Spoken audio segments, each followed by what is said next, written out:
ये कहानी सिद्धार्थ के जीवन के उस दौर की है जब वे बुद्धत्व को प्राप्त नहीं हुए थे और निरंजना नदी के तटीय वनों में वृक्ष के नीचे ध्यान करते थे।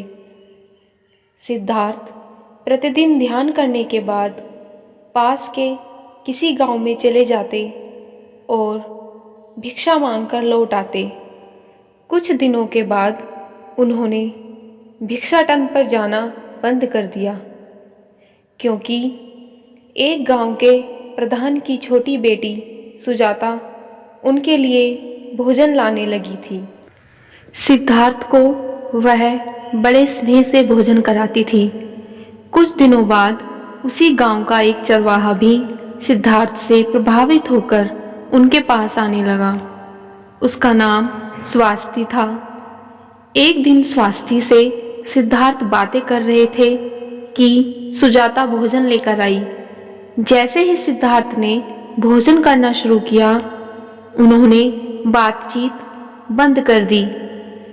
जितनी देर तक सिद्धार्थ भोजन करते रहे, बिल्कुल चुप रहे और वहां सन्नाटा छाया रहा। स्वास्थी को हैरानी हुई। उसने सिद्धार्थ के भोजन करने के उपरांत उनसे पूछा, गुरुदेव, आप मेरे आने के बाद निरंतर वार्तालाप करते रहे, किंतु भोजन के समय एक शब्द भी नहीं बोले। इसका क्या कारण है? सिद्धार्थ बोले, भोजन का निर्माण बड़ी कठिनाई से होता है। किसान पहले बीज बोता है, फिर पौधों की रखवाली करता है और तब कहीं जाकर अनाज पैदा होता है। फिर घर की महिलाएं उसे बड़े जतन से खाने योग्य बनाती हैं।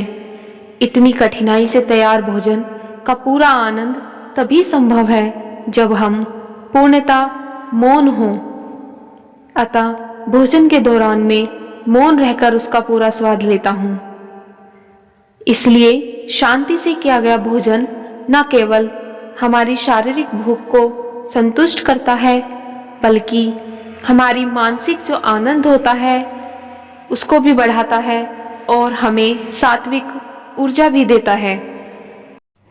यह बात स्वास्थी की समझ में आ गई और गौतम बुद्ध की यह सीख हमें भी स्वास्थी की तरह ही समझनी चाहिए कि हमेशा भोजन मौन रहकर किया जाए, तभी उसको